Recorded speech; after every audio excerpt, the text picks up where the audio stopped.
چې د عمل نامې زه په ښي لاس باندې ورکړمه نو فسوف یحاسب حسابا یسیرا دی دې پوه شي د سر به آسان حساب کېږي او دی به څه کېږي وینقلب الی اهله مسرورا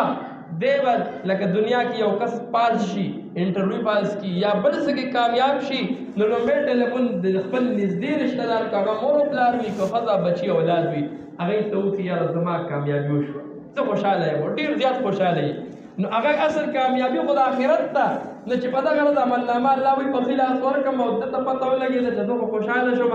نو دی به خپل اهل او عیال خپل خپلوانو طرف ته رامنډه وي وینقلب الی اهله مسرورا خوشحاله به وي ډېر زیات خوشحاله به وي او هر چا ته به یې ښیي ورته پاس شوم زه جنت ته لاړم زه جنت ته لاړم هر چا ته به عملنامه ښیي او بدعمله به چې کوم وي او کفار چې څنګه وي او الله وایي واما من اوتي کتابه وراء ظهره چې چا ته عملنامه په ګس لاس ورکړلی شوه او دا ګس لاس به له دې خېټه کې وردننه کړي د شا طرف نه به یې وله ورکړي انو وینقلب نو فسوف یدعو ثبورا چې کله په دې عملنامه پوه شي چې دا لومبی شروحات خو زما غلط وشو نو دی به پوه شو دی به وایي چې افسوس چې مړ وی نو افسوس چې خاره وې دا به اوس څه کېږي دا خو بس زه ناکامه شومه دا خو زه به اوس د همیشه همیشه دپاره د جهنم کې پروت یم او بار به نه وځمه او که د ټولو نه زیات خو موږ په دې خوشحاله شکر دی ایمان مو راوړی دی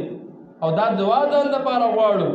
چې الله دې راته د مرګه پورې د دنیا د تللو هم د ایمان سره نصیب کړي ګورئ که چېرې څوک هم دنیا نه بې ایمانه لاړه بغیر د ایمانه نو بیا همیشه دپاره بیا ناکامي ده او که چېرې ایمان یې ځان سره وړو چېرې خو به چې د جنت نه راوځي جهنم نه راوځي جنت کې به داخل شي که نو خبرو خلاصه دا ده چې الله وایي د دنیا ژوند لږ غونته کې مزې دي لږ غونته کې آرام دی لږ غونته کې خواهشات دي یا پیسې دي یا ځمکې دي یا اولاد دی دا ټولې ګورې عارضي دي واضرب لهم مثل الحیات الدنیا کما ان انزلناه څنګه چې مې د آیات شریفه مثال ذکر کو چې الله وایي اسمان نه باران زه وورومه په دغه باران سره د ځمکې د شینکي واښه راوټوکېږي او دغه در لږ وخته پورې سپرلې وي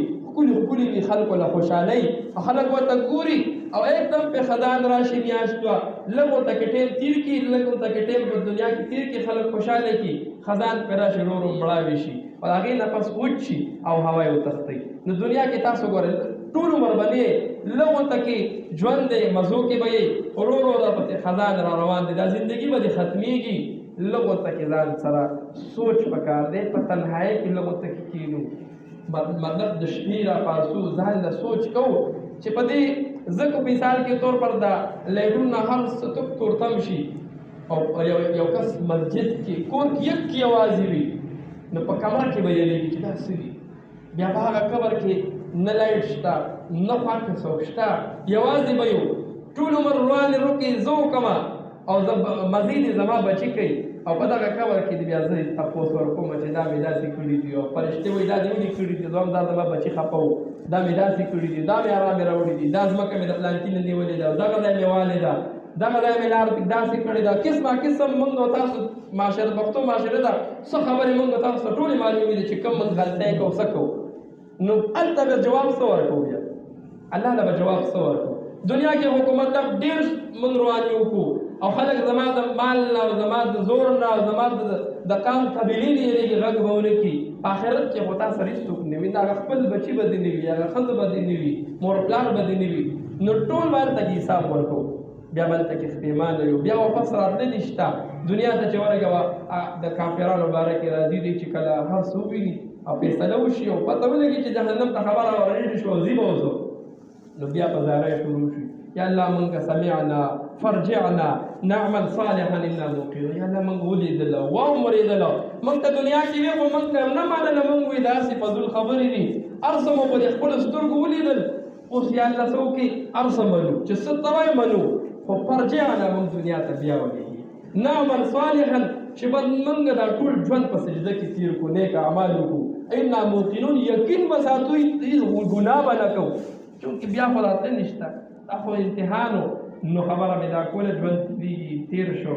د چا به ډېر تېر وي د چا به لږ تېر وي په خپل ځان رقم کول دي په دې قبر کې په آخرت کې د الله په دربار کې هېڅوک زما په کار نه راځي ولې خپل آخرت د خپلو بچو د ښځو د وجې د بل چا د وجې ځان خپل آخرت برباد کړو. خپل آخرت ځان نه جوړ